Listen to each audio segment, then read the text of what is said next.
ಎಲ್ಲರಿಗೂ ನಮಸ್ಕಾರ. ಚಿಂತನ: ನಾವು ಯಾರನ್ನು ನಂಬಬೇಕು? ಪ್ರಸ್ತುತಿ: ಚೇತನ್ ಗೌಂಡರ್. ದೃಢನಂಬಿಕೆ ಈ ಪ್ರಪಂಚದ ಬದುಕು.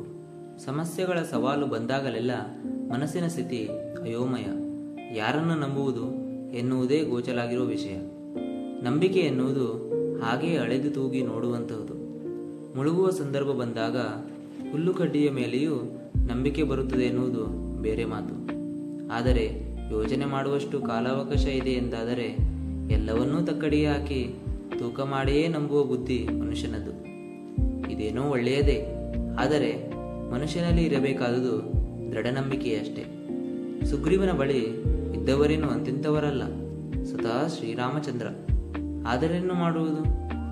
ಶ್ರೀರಾಮನ ನೆರವು ಹೊಂದಿದ್ದರೆ ಜಗತ್ತನ್ನೇ ಜಯಿಸಬಹುದು ಎಂಬುದು ಜಗತ್ ಸತ್ಯವಾದರೂ ಸುಗ್ರೀವನಿಗೆ ಮಾತ್ರ ತನ್ನ ಸಮಸ್ಯೆಯು ಈ ಶ್ರೀರಾಮನಿಂದ ಪರಿಹಾರ ಆಗಬಹುದೇ ಎಂಬ ಸಣ್ಣ ಸಂಶಯವಿತ್ತು. ಹಾಗಂತ ಶ್ರೀರಾಮ ಮಹಾಪರಾಕ್ರಮಿ ಎಂಬ ಸತ್ಯ ಸುಗ್ರೀವನಿಗೆ ತಿಳಿಯುತ್ತಿಲ್ಲವೇನೆಂದಲ್ಲ. ಅದಕ್ಕಾಗಿ ಹಿಂದೆ ಮುಂದೆ ಯೋಚಿಸದೆ ಆತನು ಸತ್ಯ ಸಾಧಿಸಿದ್ದು. ಆದರೂ ಅಣ್ಣನಾದ ವಾಲಿಯನ್ನು ಸೋಲಿಸುವ ತಾಕತ್ತು ಈ ಶ್ರೀರಾಮನಿಗೆ ಇದೆ ಎಂಬ ಸಂಶಯ ಸುಗ್ರೀವನದು. ಕೇಳುವುದೇ ಹೇಗೆ? ಆದರೂ ಮನಸ್ಸು ತಡೆಯದೆ ಸುಗ್ರೀವ ಕೇಳುತ್ತಾನೆ: ಹೇ ಶ್ರೀರಾಮ, ವಾಲಿ ದುಂದುಬಿ ಎಂಬ ರಾಕ್ಷಸನನ್ನು ಕೊಂದು ಅವನ ದೇಹವನ್ನು ತನ್ನ ಎಡಗಾಲಿನಲ್ಲಿ ಜಾಡಿಸಿ ಒದ್ದು ಅದನ್ನು ಈ ವಿಶ್ವಶೃಂಗ ಪರ್ವತದ ಮೇಲೆ ಬೀಳುವಂತೆ ಮಾಡಿದ್ದಾನೆ. ಅಂತಹ ಸಾಹಸ ನಿನ್ನಿಂದ ಸಾಧ್ಯವಾಗುತ್ತಿತ್ತೆ ಎಂದು ಕೇಳುತ್ತಾನೆ. ಶ್ರೀರಾಮ ಸ್ವತಃ ಭಗವಂತ. ಸುಗ್ರೀವನ ಮನವನ್ನು ಅರಿತು ಕೊಂಚವೂ ತಡ ಮಾಡದೆ ಅಲ್ಲೇ ಬಿದ್ದಿದ್ದ ರಾಕ್ಷಸನ ಕಳೆಬರವನ್ನು ತನ್ನ ಕಾಲು ಬೆರಳಲ್ಲಿ ಒಂದೇ ಸಲ ಒಗೆದು ಬಿಡುತ್ತಾನೆ. ಹೋಗಿದ ರಭಸಕ್ಕೆ ಅದು ದಕ್ಷಿಣದ ಕಡಲವನ್ನು ಸೇರುತ್ತದೆ ಅಂತೆ. ಅಲ್ಲಿಗೆ ಸುಗ್ರೀವನಿಗೆ ನಂಬಿಕೆ ಬಂತು. ಅದೆಷ್ಟೋ ಸಂದರ್ಭದಲ್ಲಿ ನಮ್ಮ ಪರಿಸ್ಥಿತಿಯೂ ಇದೇ ರೀತಿಯಾಗಿರುತ್ತದೆ. ಒಂದೆಡೆ ಸಂಪೂರ್ಣವಾಗಿ ನಂಬಿರುತ್ತೇವೆ, ಆದರೆ ಅದೆಲ್ಲೋ ಒಂದು ಮೂಲೆಯಲ್ಲಿ ಸಣ್ಣ ಸಂಶಯವೊಂದು ಹಾಗೇ ಉಸಿರಾಡುತ್ತಿರುತ್ತದೆ. ಮನುಷ್ಯರನ್ನು ನಂಬುವ ವಿಚಾರ ಬಿಡಿ, ಸ್ವತಃ ದೇವರ ವಿಚಾರದಲ್ಲಿ ನಂಬದ ಗುಣ ನಮ್ಮದು.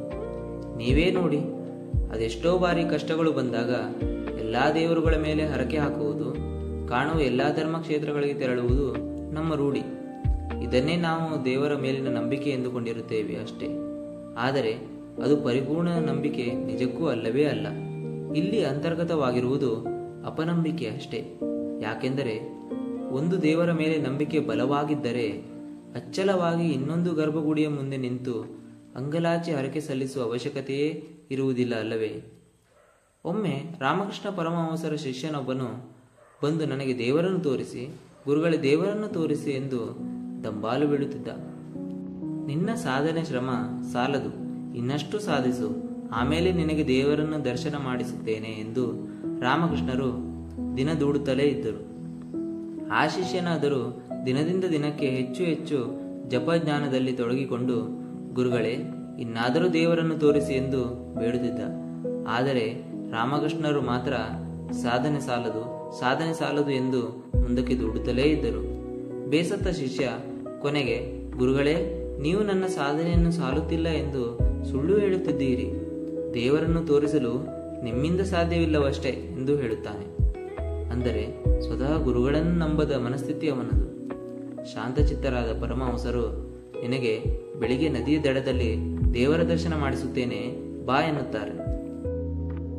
ಹರ್ಷಿತನಾದ ಶಿಷ್ಯ ಮರುದಿನ ಬೆಳಿಗ್ಗೆ ಬೇಗನೆ ಬಂದು ಗುರುಗಳೊಂದಿಗೆ ಉತ್ಸಾಹದಿಂದ ನದಿಯ ಕಡೆಗೆ ತೆರಳುತ್ತಾರೆ. ಗುರುಗಳ ಅಪ್ಪಣೆಯಂತೆ ನದಿಯಲ್ಲಿ ಸ್ನಾನಕ್ಕೆ ಇಳಿದು ಒಂದು ಬಾರಿ ಮುಳುಗಿ ಏಳುವಷ್ಟರಲ್ಲಿ ಅಲ್ಲೇ ಇದ್ದ ಗುರುಗಳು ಶಿಷ್ಯನ ತಲೆಯನ್ನು ಅಲ್ಲಿ ನೀರಿನೊಳಗೆ ಒತ್ತಿ ಹಿಡಿಯುತ್ತಾರೆ. ಉಸಿರುಗಟ್ಟಲು ಪ್ರಾರಂಭವಾದ ಒಡನೆ ಗುರುಗಳು ಇದೇನೋ ಮಾಡುತ್ತಿದ್ದಾರೆ, ಬಹುಶಃ ರಾಮಕೃಷ್ಣರು ನನ್ನನ್ನು ಕೊಂದೇ ಬಿಡುತ್ತಾರೆ ಎಂದು ತನ್ನೆಲ್ಲಾ ಶಕ್ತಿಯನ್ನು ಒಟ್ಟುಗೂಡಿಸಿ ಗುರುಗಳ ಎಂದು ಲೆಕ್ಕಿಸದೆ ಬಲವಾಗಿ ಅವರನ್ನು ತಳ್ಳಿ ನೀರಿನಿಂದ ಹೊರಗೆ ಬರುತ್ತಾನೆ.